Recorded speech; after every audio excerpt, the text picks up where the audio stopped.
Sang pemilik pasar malam rupanya menyerah. Siang itu ketika saya baru pulang sekolah dan lewat depan lapangan, terlihat wahana-wahana permainan sedang dibongkar. Tenda-tenda tempat para pekerja juga mulai terlihat dirapikan. Dari kejauhan tampak sang pemilik melambaikan tangan. Lalu saya balas dengan lambaian juga, kemudian pergi meninggalkan orang-orang yang sedang bekerja ini. Rombongan pasar malam itu akan pergi, Pak. Sesampainya di rumah saya bertanya pada bapak. Iya, mereka juga sudah izin sama Pak Lurah. Katanya kalau terus-terusan bertahan, mereka malah akan rugi lebih besar lagi. Jawab bapak. Wah, kampung akan semakin sepi dong, Pak. Begitulah, apalagi setelah hasil penyelidikan polisi keluar. Jawab bapak lagi. Aku tidak mengerti dengan ucapan bapak, tapi belum sempat aku bertanya, bapak mengajak saya untuk pergi ke balai desa. Katanya di sana akan ada pertemuan warga yang dihadiri polisi dan Ustadz Ridwan. Malam itu sekitar jam 7 malam. Balai desa ramai oleh warga yang datang. Di meja depan sudah nampak Pak Lurah, Ustadz Ridwan, dan beberapa orang dengan jaket kulit hitam. Aku menduga mereka itu dari kepolisian. Mendengar dari bisik-bisik warga, katanya ini adalah pengumuman dari pihak kepolisian terkait kematian Teh Ratmi. Sambutan pertama dibuka oleh Pak Lurah. Setelah itu dari kepolisian, yang ternyata menyatakan bahwa kematian Teh Ratmi disebabkan oleh istilah medis yang saat itu tidak kami pahami sebagai warga kampung biasa. Tapi intinya Teh Ratmi sudah mati sebelum tubuhnya tergantung di pohon. Jadi itu artinya si Ratmi dibunuh. Warga mulai riuh.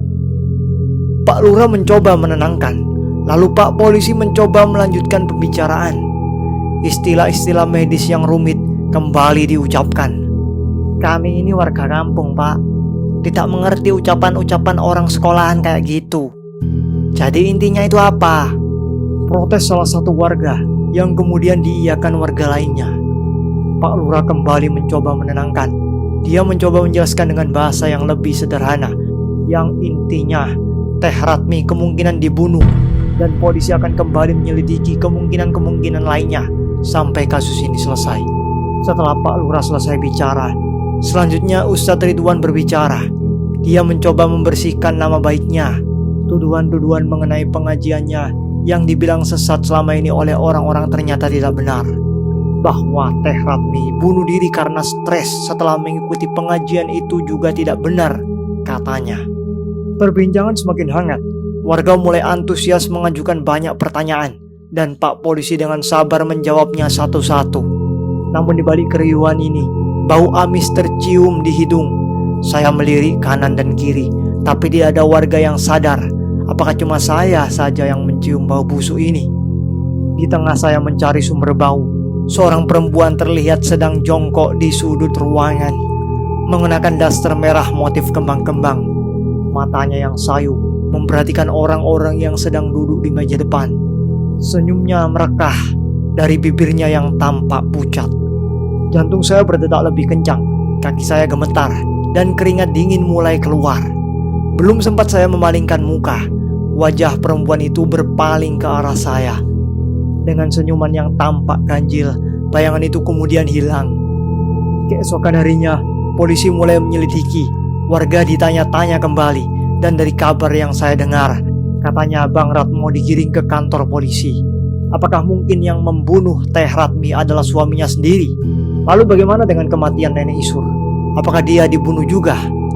Pertanyaan-pertanyaan itu selalu muncul di kepala. Sore hari seperti biasa.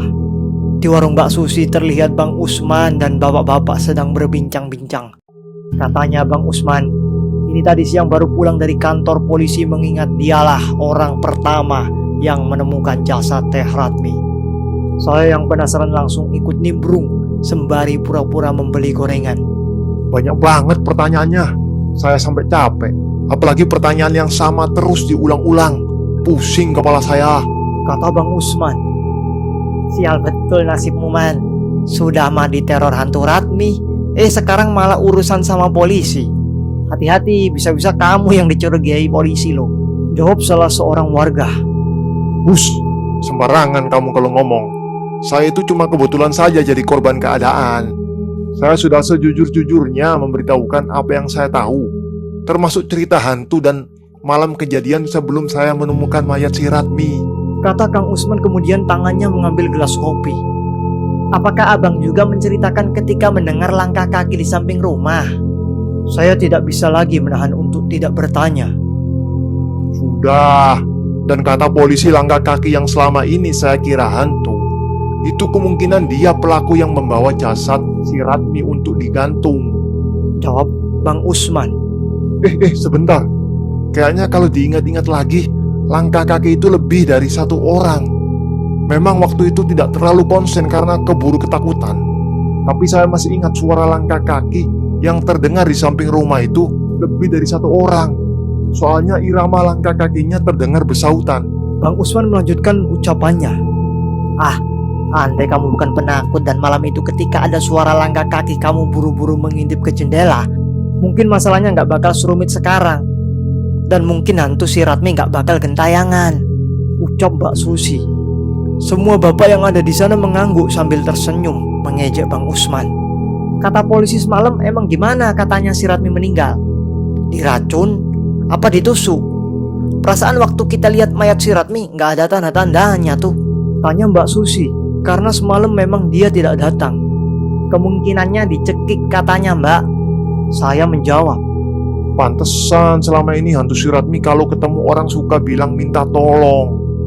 Apa ada kemungkinan pembunuhnya si Ratmo? Tanya Kang Usman. Gus, jangan sembarangan sampean, nanti bisa fitnah. Kalau menurut saya mana mungkin sih. Kelihatannya selama ini mereka baik-baik saja. Lagian kan tahu sendiri si Ratmo orangnya kayak apa. Jawab salah satu warga lagi. Sore itu, orang-orang yang sedang duduk di warung Mbak Susi mungkin sedang memikirkan hal yang sama. Siapa pembunuh Teh Ratmi? Namun jawabannya itu masih menjadi misteri. Namun satu hal yang membuat saya heran dengan orang-orang di sini. Sedari tadi terus memperbincangkan kematian Teh Ratmi, namun tidak ada yang menanyakan apa penyebab kematian Nenek Isyur. Apakah mereka lupa atau mereka tidak peduli? Apakah mereka tidak merasa aneh dalam satu keluarga ada dua orang yang meninggal dengan cara yang sama, dan mereka seakan lupa dengan kejadian bola api yang dilihat Bang Burhan tempo hari. Hujan turun di Minggu pagi, memaksa warga Tegal Sari untuk beristirahat di rumah, menghentikan pekerjaannya di ladang untuk sementara, kecuali mungkin bagi warga yang bekerja di perkebunan kakao. Mereka harus tetap pergi atau bulan depan tidak gajian. Saya sedang menyaksikan berita di televisi. Bapak sedang menikmati kopinya di teras depan. Sedangkan ibu, dia sudah sibuk dengan cuciannya di kamar mandi. Hujan turun dengan lebatnya. Dari arah luar terdengar percakapan. Ketika saya menengok ke arah jendela kaca, saya melihat Bang Burhan sedang berbincang dengan bapak. Tubuh Bang Burhan terbalut jas hujan. Dari wajahnya tampak dia sedang tergesa-gesa, seperti sedang mengabarkan sesuatu yang sangat darurat. Setelah itu Bang Burhan kembali pergi. Lalu bapak dengan terburu-buru masuk ke dalam rumah. Saya tidak bertanya karena melihat raut wajah bapak yang tampak serius. Bapak mengambil jas hujan dan sepatu karetnya. Tanpa sepatah kata pun bapak pergi dengan langkah kaki terburu-buru. Mau kemana bapakmu itu? Tanya ibu. Saya hanya menggelengkan kepala sebagai jawaban. Lalu ibu kembali ke kamar mandi untuk menyelesaikan pekerjaannya. Sedangkan saya larut kembali tenggelam dalam acara televisi. Mungkin saya tertidur ketika menonton televisi tadi. Saat saya bangun hujan sudah reda. Dan saya lihat di rumah tidak ada siapa-siapa. Mungkin bapak belum pulang, tapi kemanakah ibu pergi? Saat saya keluar rumah, di luar sudah sangat ramai. Banyak orang-orang yang sedang berkumpul di jalan. Mereka tampak berbisik-bisik. Namun saya tidak tahu apa yang mereka bicarakan. Belum sempat saya keluar dari teras dan bertanya, dari kejauhan terdengar sirine mobil polisi terdengar. Rombongan yang terdiri dari 3 mobil itu lewat begitu saja di jalan. Kemudian warga bersorak meneriaki mobil tersebut. Saya semakin tidak mengerti saja. Setelah mobil itu pergi, tampak rombongan Pak Lurah dan warga termasuk bapak sedang berjalan. Warga mulai riuh menghampiri mereka. Lalu pertanyaan-pertanyaan pun terlontar dari mulut para warga. Selama ini saya memang sudah curiga. Saya semakin tidak mengerti Lalu pelan-pelan saya mencoba mendekati kerumunan warga yang sedang berbincang tersebut. Barulah saya tahu perihal semua penyebab keramaian ini. Bang Ratmo ditangkap oleh polisi. Katanya dia diduga membunuh Teh Ratmi. Hanya itu kabar yang saya dengar. Tidak ada lagi kelanjutannya. Hujan kembali turun dengan tiba-tiba dan memaksa warga membubarkan diri dan pulang ke rumahnya masing-masing. Itu baru dugaan, kata bapak setelah sampai di rumah dan berbincang dengan ibu. Soalnya tidak ada orang yang dicurigai polisi selain suaminya. Memang kasus pembunuhan itu pelakunya tidak akan jauh-jauh dari di sekeliling korban katanya.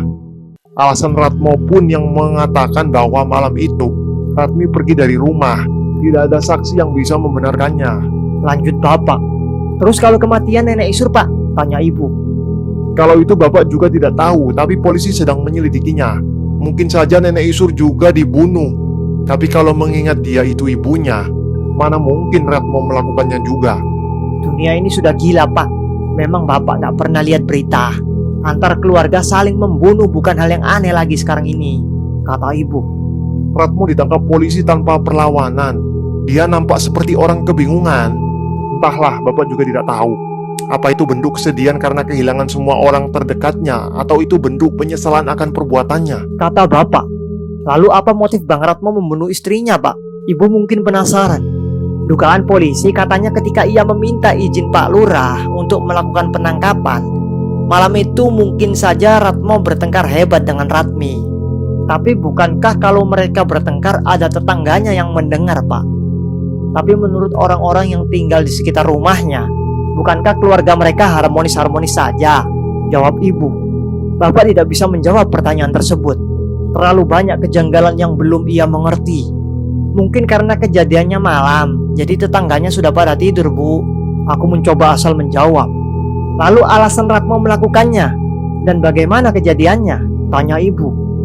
Mungkin nanti kita akan mendapatkan jawabannya setelah Ratmo mengakui semua perbuatannya. Biarkan polisi bekerja bu. Kita harus percaya sama mereka, jawab bapak. Malam hari setelah penangkapan Bang Ratmo, warga Tegalsari kembali dibuat geger. Teh Dewi hilang. Ia kabur dari rumah lagi. Terpaksa malam itu bapak kembali menemui Pak Lurah. Namun saya tidak bisa ikut, mengingat malam itu hujan masih deras. Saya harus menemani ibu di rumah. Kok Teh Dewi bisa kabur lagi bu? Bukannya waktu kita kesana itu dia diikat di kamar sama ibunya? Tanya saya. Tidak tahu. Mungkin saja dia berhasil melepaskan ikatannya, jawab ibu. Sebenarnya penyebab dia gila kenapa sih bu? Kalau cuma diganggu hantunya Teh Ratmi, bukannya banyak orang lain juga diganggu, tapi tidak sampai gila? Tanya saya. Ibu tidak bisa menjawab pertanyaan saya. Dia hanya menggelengkan kepala. Di luar hujan masih lebat. Sesekali terdengar suara gemuruh halilintar. Menjelang jam 12 malam, bapak belum juga pulang. Saya masih asyik menikmati acara televisi, sedangkan ibu sudah terlelap di kamarnya. Hujan juga sudah mulai reda, namun tidak sepenuhnya berhenti. Masih terdengar suara rintik-rintik air di atas genteng, namun suara petir tak henti-hentinya menggelegar. Dari berisiknya suara hujan terdengar samar-samar suara teriakan perempuan. Saya sempat menduga itu hanya telinga saya saja yang tidak beres, namun suara itu kembali terdengar. Saya hendak keluar untuk mengeceknya, namun saya urungkan, mengingat ini sudah jam 12 malam. Keesokan harinya, gosip-gosip dari warga mulai hangat. Ternyata yang mendengar suara jeritan wanita semalam bukan cuma saya, tapi juga banyak warga lainnya. Banyak orang yang tidak bisa tidur, juga seperti saya setelah mendengar suara tersebut. Bapak semalam pulang jam 4 pagi, namun Teh Dewi belum ditemukan. Hingga sekarang pencarian masih dilakukan. Warga bergantian menyisir setiap bagian kampung untuk mencari informasi. Semua tukang ojek diinterogasi. Lalu kalau mereka pernah mengantar seorang perempuan keluar kampung. Sehabis pulang sekolah dengan mata sembab karena semalam kurang tidur, saya ikut mencari membantu keberadaan Teh Dewi bersama bapak dan beberapa warga lainnya. Kami mencari ke perkebunan kakao yang luasnya entah berapa hektar saya tidak bisa memastikan. Semalam ditemukan sandal yang diduga milik Teh Dewi di perkebunan ini katanya. Makanya pencarian fokus di sekitaran sini. Kok ikatan si Dewi bisa lepas? Kata ibunya, semalam Dewi terus menangis. Dia terus meminta maaf pada ibunya. Dia berjanji akan menceritakan penyebab semua ketakutan yang dialaminya selama ini. Karena tidak tega, ibu si Dewi melepaskan ikatan tangan dan kakinya. Setelah dilepaskan, Dewi meminta makan karena lapar. Pas ditinggal sebentar ke dapur, dia kabur lewat jendela. Jam berapa kejadiannya, Kang? Kata ibunya jam 9 malaman atau 10, sekitar jam segituan. Jawab bapak. Dalam pencarian ini kami ditemani seorang mandor perkebunan. Karena kami takut tersesat saking luasnya perkebunan ini. Si mandor dengan sabar mengajak kami menyusuri setiap bagian sudut yang tersembunyi, yang sangat strategis untuk dijadikan tempat persembunyian. Dia bukan asli warga Tegalsari. Dia berasal dari luar kecamatan. Mungkin si Dewi kabur lagi ke kabupaten. Mana mungkin, dia tidak bawa apa-apa seperti waktu itu. Bahkan tukang ojek yang ditanyai pun gak ada yang tahu. Tapi kalau jalan kaki, bisa jadi sih. Tapi gak kebayang aja kalau dia jalan kaki malam-malam. Merinding saya membayangkannya. Apalagi kalau dia ketemu si Ratmi di jalan. Tapi saya takut, Kang. Jangan-jangan si Dewi nanti ditemukan gantung diri. Ingat, sudah 2 warga kita yang meninggal tidak wajar. Mungkin kampung kita memang sudah kena kutukan, Kamu jangan ngomong sembarangan. kata bapak. Ya pasti, Kang. Kan tahu sendiri sebelum kematian nenek Isur, ada beberapa warga yang melihat bola api berekor berkeliaran di kampung. Wah, bola api? Tanya si mandor yang sedari tadi diam. Akhirnya tertarik untuk ikut ngobrol. Kenapa? Saya ini dari daerah Jawa, bapak-bapak. Kalau bunuh diri dan bola api itu mirip kejadian yang sempat heboh di salah satu daerah saya. Namanya pulung gantung. Bunuh diri selama ini diduga karena si pelaku mengalami depresi atau tekanan mental. Tapi banyak dari warga saya yang mempercayai bahwa penyebab gantung diri itu ya si bola api itu. Katanya itu seperti kutukan atau ketiban sial. Orang yang rumahnya kejatuhan dengan tidak sadar akan melakukan gantung diri. Dan itu bisa menular kalau hawa negatifnya tidak ditangani dengan baik. Tapi mana mungkin kejadian di daerah Bapak terjadi juga di daerah saya, Pak. Bantah bapak. Mungkin saja, Kang. Kan sudah ada 2 orang yang meninggal dengan cara yang sama. Jawab bapak-bapak. Mereka setuju dengan si mandor. Tapi si Ratmo kan sudah ditangkap, dia pelakunya. Ya walaupun cuma baru sekedar dugaan. Jawab bapak. Obrolan pun tidak berhenti sampai di situ. Dan nampaknya semakin seru saja. Si mandor mulai bercerita beberapa kasus gantung diri yang tidak masuk akal menurutnya, yang pernah terjadi di daerahnya dulu. Namun di tengah obrolan mereka, saya merasa khawatir. Bagaimana kalau ucapan salah satu warga tadi benar bahwa Teh Dewi gantung diri? Tidak terasa pencarian yang malah diisi dengan obrolan ini telah membunuh waktu dengan cepat. Ketika si mandor melihat jam tangannya, waktu sudah menunjukkan jam 5 sore. Karena ini jadwal si mandor pulang. Dia meminta kepada bapak-bapak sebaiknya untuk sementara menghentikan pencarian. Kalau besok mau dilanjutkan, dia bersedia untuk membantu lagi, katanya. Dari arah sana, iya dari arah sana, teriak Bang Burhan. Astagfirullah, cepat ke sana. Kamu lapor Pak Lurah sambil kasih tahu bapak-bapak lainnya. Perintah bapak. Saya segera berlari menuju rumah Pak Lurah. Malam itu ketika saya pulang ngaji kemudian nongkrong sebentar di pos ronda bersama bapak, tiba-tiba terdengar suara jeritan wanita. Suaranya sangat membahana. Suara itu persis seperti kemarin malam. Bapak-bapak yang sedang berkumpul sontak kaget dan berhenti dari obrolannya. Kemudian suara itu terdengar lagi seperti orang kesakitan. Ketika bapak-bapak ini keluar pos dan melihat-lihat di sekitar jalanan untuk memastikan suara tersebut, dari kejauhan tampak sesosok tubuh terbang. Warga yang kaget langsung menunjuk-nunjuk sambil teriak, "Itu ada yang terbang, Kang! Astagfirullah, astagfirullah, astagfirullah." Tubuh tersebut tampak seperti sosok wanita karena warga bisa melihat rambutnya yang tergerai panjang. Tubuh itu melayang di kegelapan entah menuju kemana. Diikuti suara teriakan. "Itu si Dewi!" teriak seorang ibu sambil berlari dari arah jasad itu terbang. Ayo cepat kejar, malah bengong. Perintah bapak. Setelah itu saya tidak tahu lagi apa yang terjadi karena saya disuruh bapak untuk memberitahukan kejadian ini sama Pak Lurah. Namun ketika saya berlari menuju rumahnya, kami berpapasan di jalan. Rupanya Pak Lurah juga mendengar suara teriakan itu dan hendak menuju pos ronda untuk bertanya. "Tadi yang lain menuju ke sana, Pak Lurah. Kayaknya ke lapangan desa," kata saya sambil menunjuk arah. Kami berdua berjalan tergesa-gesa. Saya jalan setengah berlari meninggalkan Pak Lurah di belakang yang tampak kecapean. Setelah kami hampir sampai di lapangan desa, ternyata di sana sudah ramai banyak warga. Entah ada apa, tampaknya warga sedang mengelilingi sesuatu. "Itu Pak Lurah di sana!" teriak saya. Ketika sampai di sana, di depan para warga, tampak Teh Dewi sedang duduk tersungkur. Rambutnya berantakan, penampilannya sangat berbeda. Yang biasanya selalu terlihat cantik dengan solekan bedak dan lipstik, tapi malam ini begitu dekil. Suara isak tangis terus terdengar, namun tidak ada jawaban.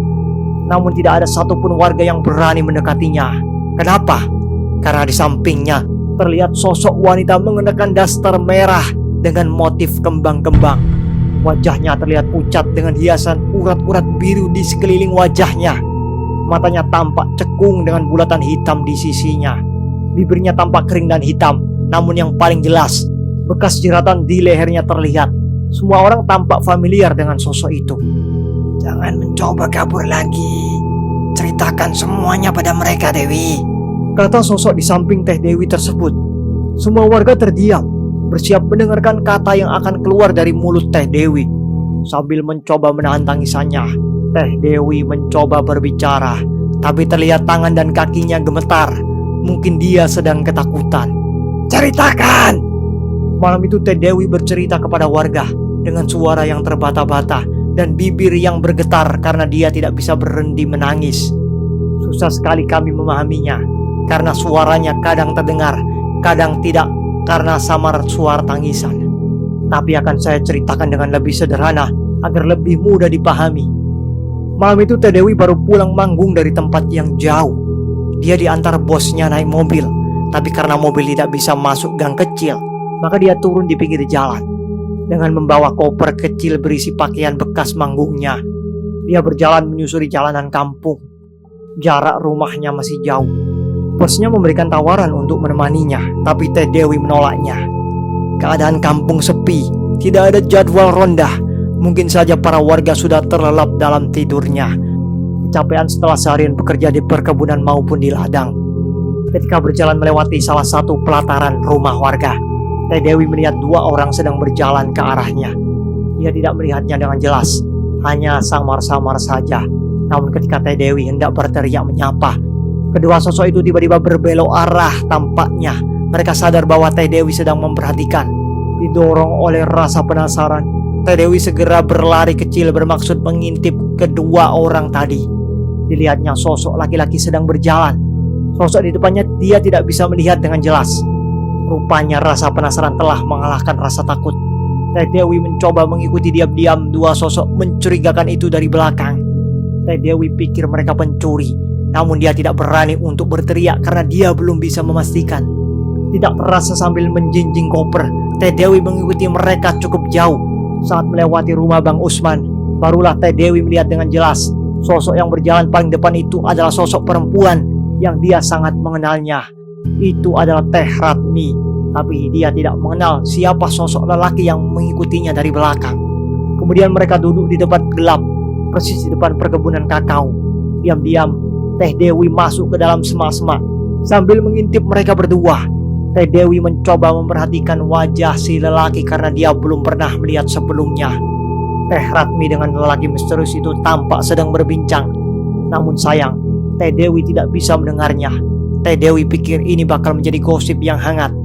Teh Ratmi sedang berduaan di tempat gelap dengan yang bukan suaminya. Entah berapa lama dia memperhatikan, sampai Teh Dewi melihat si lelaki misterius itu terlihat marah. Dia menampar wajah Teh Ratmi. Kejadian itu membuat Teh Dewi semakin kaget. Teh Ratmi tampak melawan, namun apa daya tubuh lelaki itu lebih kuat. Dengan segera tangannya mendekap mulut Teh Ratmi yang hendak berteriak. Melihat kejadian yang mengerikan di depan matanya, Teh Dewi bereaksi hendak keluar dari persembunyian. Namun tiba-tiba rasa khawatir menahannya. Dia takut kalau itu cuma kesalahpahaman saja. Teh Ratmi berontak, tampak tangannya sedang berusaha mencakar-cakar wajah si lelaki. Dekapan tangan si lelaki kini berlari ke daerah leher. Tidak ada suara teriakan dari mulut Teh Ratmi yang terbuka, karena lehernya terjepit kedua tangan yang sangat kuat sekali. Kali ini Teh Dewi tidak bisa berdiam diri lagi. Tubuhnya seperti otomatis bergerak sendiri melihat orang yang dikenalnya. sedang dalam keadaan yang sekarat. Teh Dewi berlari ke arah si lelaki kemudian menendang kepalanya. Namun sayang, tendangannya tidak begitu kuat. Alih-alih si lelaki itu ambruk, bau mentah malah meluncur ke wajah Teh Dewi sebagai balasan hingga akhirnya dia tidak sadarkan diri. Ketika terbangun, tangannya sudah diikat. Wajah pria itu kini dengan jelas berada di depan matanya, sedang mengamati dengan seksama. Teh Dewi hendak berteriak sampai akhirnya ia tersadar bahwa mulutnya sudah tersumpal kain. "Saya kenal kamu siapa. Saya tahu rumah kamu di mana. Biduan dangdut yang menjadi primadona kampung Tegalasari. Semua orang tahu itu," ucap si lelaki. "Tapi kamu tidak mengenal saya kan? Sebelum sempat kamu lapor pada warga mengenai saya, mungkin kamu sudah lebih dulu mati, atau mungkin keluargamu terlebih dulu. Matamu yang indah itu sepertinya bagus untuk dijadikan gantungan kunci. Boleh saya mencongkelnya yang sebelah kiri?" ancam si lelaki kepada Teh Dewi. Tubuhnya gemetar, keringat dingin membasahi wajahnya. Kali ini Teh Dewi tidak bisa lagi mengendalikan tubuhnya. Dalam tekanan psikologis seperti itu kadang membuat orang linglung. Dia melihat tubuh Teh Ratmi yang sudah ambruk di sampingnya. Dia takut kalau selanjutnya dia akan ambruk juga. "Saya akan melepaskan kamu. Pulang dan tidurlah." Masih dalam keadaan ketakutan, Teh Dewi mengangguk-angguk dengan cepat. Air matanya tidak bisa dibendung lagi. Kini dia menangis ketakutan. Si lelaki itu terus menatap matanya dengan ekspresi penuh ancaman. Walau tidak berbicara, tapi dari sorot matanya, Teh Dewi yakin bahwa orang ini memang berbahaya. "Kamu tahu kan apa yang besok harus kamu lakukan?" Teh Dewi mengangguk dengan cepat lagi. "Hapus air matanya dan berjalan dengan tenang sampai ke rumah. Bisa?" Ikatan Teh Dewi dilepas, sumpalannya dibuka. Teh Dewi mencoba bersikap tenang, tapi tubuhnya tak bisa dibohongi. Dia masih tetap gemetar. Setelah meraih kopernya, dia mencoba berjalan dengan tenang, meninggalkan si lelaki dan tubuh Teh Ratmi yang tergeletak di tanah. Entah dia tidak sadarkan diri atau sudah mati. Keesokan harinya Teh Dewi mendengar kabar bahwa Teh Ratmi ditemukan gantung diri. Dia teringat kembali pada peristiwa semalam, namun mulutnya seperti terkunci rapat. Ingin sekali dia memberitahu semua orang, namun ketika melihat raut wajah ibunya yang sudah tua di depannya, ia kembali teringat pada ancaman si lelaki. Setiap hari ia tidak bisa tidur dengan nyenyak. Perasaan bersalah itu selalu menghantui, hingga akhirnya dia diteror untuk pertama kalinya oleh arwah Teh Ratmi ketika pulang manggung di malam hari. Setelah teror itu, wajah Teh Ratmi selalu terbayang di depan matanya. Dia tak bisa menahan lagi. Itu semua membuatnya hampir gila, hingga ia memutuskan untuk memberitahukan kepada Bang Ratmo. Teh Dewi sudah membulatkan tekad. Siang itu dia pergi ke rumah Bang Ratmo untuk memberitahukan semuanya. Walaupun sepanjang jalan dia merasa tidak tenang. Setelah kejadian malam itu, dia selalu merasa dirinya terus diawasi. Entah benar atau cuma perasaan ketakutannya saja. Diketuknya pintu rumah Bang Ratmo beberapa kali. Sebentar, suara wanita terdengar dari dalam. Nenek Isur keluar. Dengan wajah ramahnya, dia mempersilahkan Teh Dewi masuk. Tanpa basa-basi lagi, kemudian Teh Dewi mengunci pintu rumah. Dia tidak peduli dengan Nenek Isur yang mulai curiga melihat tingkahnya. "Akan saya beritahu semuanya," bisik Teh Dewi. Dengan tubuh gemetar dan keringat mulai keluar, Teh Dewi duduk. Dia terus menengok ke arah jendela. Dirinya mulai tampak tidak tenang, mengucapkan kalimat berkali-kali tanpa sadar. "Memberitahu apa? Ratmi, semuanya," jawab Teh Dewi. Ketika nama menantunya disebutkan, raut wajah Nenek Isur berubah. Dengan mengembuskan nafas yang berat, matanya tertutup seperti mengingat sesuatu. "Saya sudah tahu," ucap Nenek Isur membuat Teh Dewi kaget. Kenapa tidak lapor?" ucap Teh Dewi tergagap-gagap. Bibirnya masih gemetar. Kepalanya tak berhenti menengok ke arah kaca jendela. Nenek takut kalau lapor hanya akan membuat Ratmo semakin sedih saja. Nenek sudah curiga kalau dia selalu pergi ke pengajian itu. Padahal di sini tak ada satupun wanita yang pergi ke sana. Ratmi selalu izin pada suami untuk pergi mengaji. Siapa yang tidak bahagia ketika mendengar istrinya mendadak rajin begitu? Tapi nenek tetap curiga, lanjut Nenek Isur. Berminggu-minggu dia terus pergi ke kampung sebelah. Kecurigaan nenek semakin tidak bisa ditahan lagi. Dia selalu bersolek sebelum berangkat.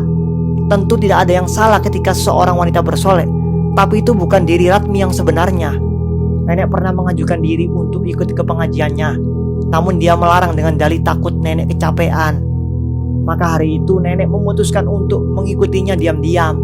Teh Dewi masih setia mendengarkan, tapi wajahnya tetap tampak cemas. Sesekali kepalanya tetap waspada melirik ke arah luar.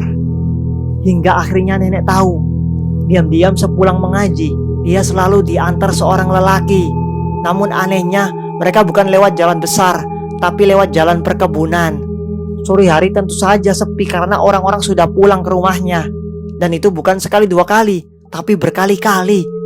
Pernah sekali ketika nenek tak tahan lagi dengan kelakuan mereka, karena hampir saja melakukan hubungan suami istri, nenek melabraknya. Si lelaki itu minta maaf dan Ratmi hanya bisa menangis. Karena saya sangat menyayangi Ratmo, kejadian ini saya simpan sebagai rahasia, dengan catatan Ratmi tidak akan mengulanginya lagi. Kemudian nenek melarang Ratmi untuk pergi mengaji lagi. Namun hal itu malah membuat Ratmo menjadi curiga.